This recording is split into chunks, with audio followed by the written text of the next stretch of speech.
Marc, chapitre 8.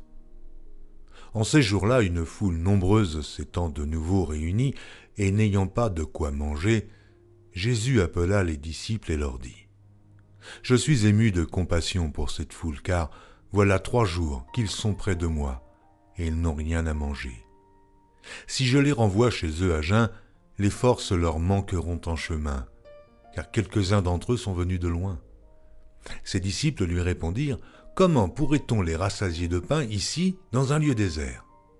Jésus leur demanda : « Combien avez-vous de pain ?» 7, répondit-il. Alors il fit asseoir la foule par terre, prit les 7 pains et, après avoir rendu grâce, il les rompit et les donna à ses disciples pour les distribuer. Et ils les distribuèrent à la foule. Il avait encore quelques petits poissons, et Jésus, ayant rendu grâce, les fit aussi distribuer. Ils mangèrent et furent rassasiés, et l'on emporta 7 corbeilles pleines de morceaux qui restaient. Ils étaient environ 4000 hommes. Ensuite, Jésus les renvoya.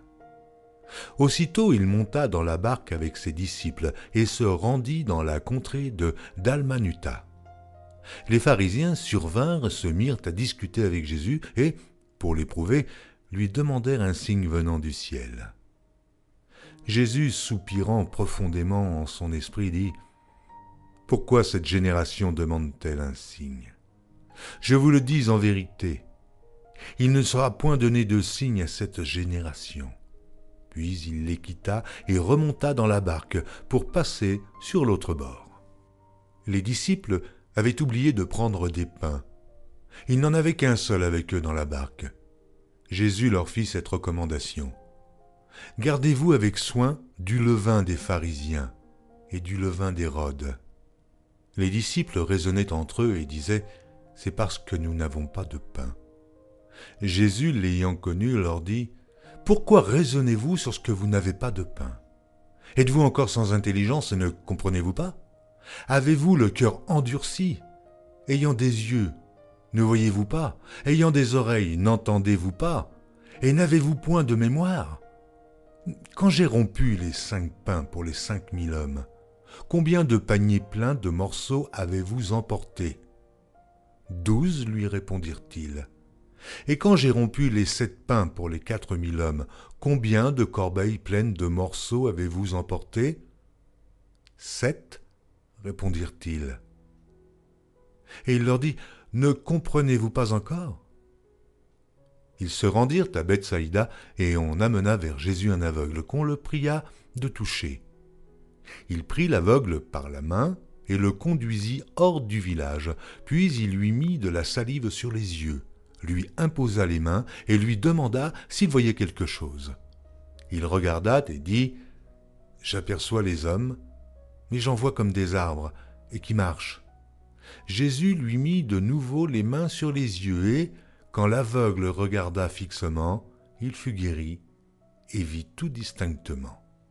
Alors Jésus le renvoya dans sa maison en disant : « N'entre pas au village. » Jésus s'en alla avec ses disciples dans les villages de Césarée et de Philippe, et il leur posa en chemin cette question : « Qui dit-on que je suis ?» Ils répondirent : « Jean-Baptiste, les autres Élie, les autres l'un des prophètes, et vous, leur demanda-t-il, qui dites-vous que je suis ? Pierre lui répondit : Tu es le Christ. Jésus leur recommanda sévèrement de ne dire cela de lui à personne. Alors il commença à leur apprendre qu'il fallait que le Fils de l'homme souffrit beaucoup, qu'il fût rejeté par les anciens, par les principaux sacrificateurs et par les scribes, qu'il fût mis à mort et qu'il ressuscita 3 jours après.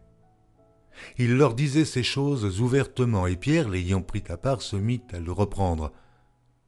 Mais Jésus, se retournant et regardant ses disciples, réprimanda Pierre et dit : « Arrière de moi, Satan ! Car tu ne conçois pas les choses de Dieu, tu n'as que des pensées humaines. » Puis, ayant appelé la foule avec ses disciples, il leur dit : « Si quelqu'un veut venir après moi, qu'il renonce à lui-même, qu'il se charge de sa croix et qu'il me suive. Car celui qui voudra sauver sa vie la perdra, mais celui qui perdra sa vie à cause de moi et de la bonne nouvelle la sauvera. Et que sert-il à un homme de gagner tout le monde s'il perd son âme? Que donnerait un homme en échange de son âme? Car quiconque aura honte de moi et de mes paroles, au milieu de cette génération adultère et pécheresse, le Fils de l'homme aussi aura honte de lui quand il viendra dans la gloire de son Père avec les saints anges.